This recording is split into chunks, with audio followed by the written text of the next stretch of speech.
Bismillahirrahmanirrahim. Assalamualaikum warahmatullahi wabarakatuh.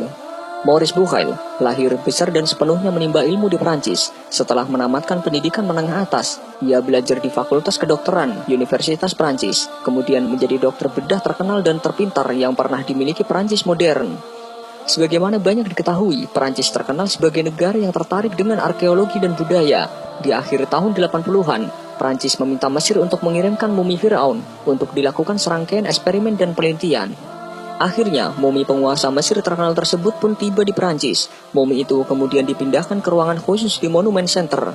Para arkeolog, ahli bedah dan ahli anatomi mulai melakukan studi tentang mumi ini dalam upaya untuk menyelidiki misteri Firaun. Dokter bedah senior dan ilmuwan yang bertanggung jawab atas studi tentang mumi Firaun adalah Profesor Maurice Bucaille.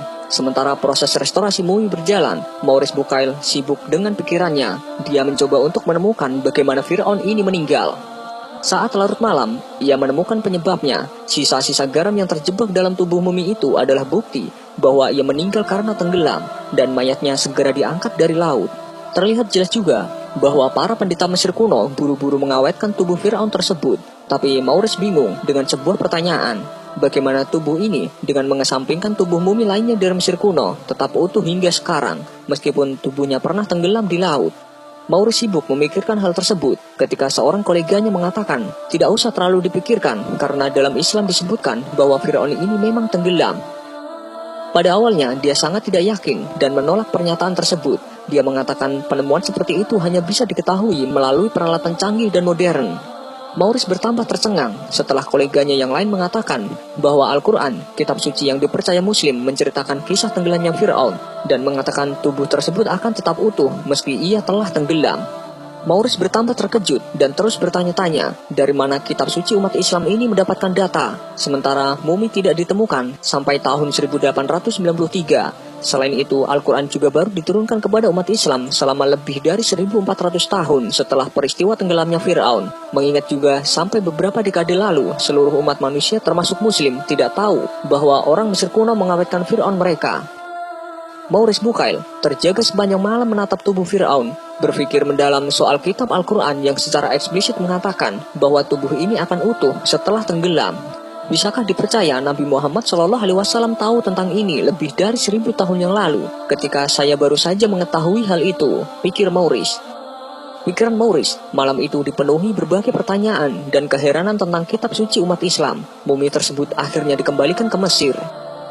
Tetapi karena ia sudah tahu tentang kisah Firaun versi Muslim, ia segera berkemas dan melakukan perjalanan ke Arab Saudi. Kebetulan saat itu di Arab Saudi diadakan konferensi medis yang dihadiri banyak ahli anatomi Muslim. Di sana Maurice memberitahu mereka tentang penemuannya, yaitu bahwa tubuh Firaun itu tetap utuh, bahkan setelah ia tenggelam. Salah satu peserta konferensi membuka Al-Quran dan membacakan surat Yunus ayat 92 yang menceritakan kisah bagaimana tubuh Firaun diangkat dari dasar laut, dan atas izin Allah, tubuh itu akan utuh agar menjadi bahan renungan bagi orang-orang yang berpikir sesudahnya.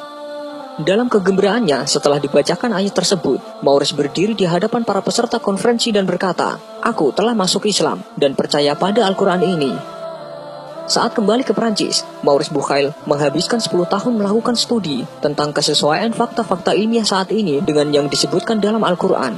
Dia berusaha meyakinkan dirinya bahwa Al-Quran tidak pernah bertentangan dengan satupun fakta ilmiah. Dia kemudian menulis buku tentang Al-Quran yang menghebohkan seluruh negara-negara barat dengan judul The Bible, The Quran and Science, The Holy Scripture Examined in the Light of the Modern Knowledge. Buku tersebut sangat laris dan bahkan ratusan ribu eksemplar telah diterjemahkan dari bahasa Prancis ke bahasa Arab, Inggris, Indonesia, Persia, Turki, dan Jerman.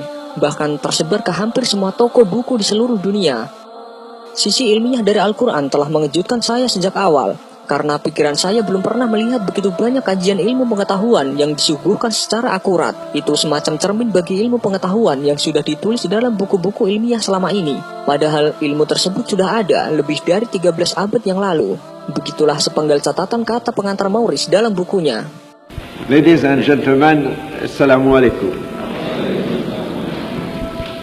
There is no human world prior to modern times that contains statements which were equally in advance of the state of knowledge at the time they appeared and which might be compared to the Quran.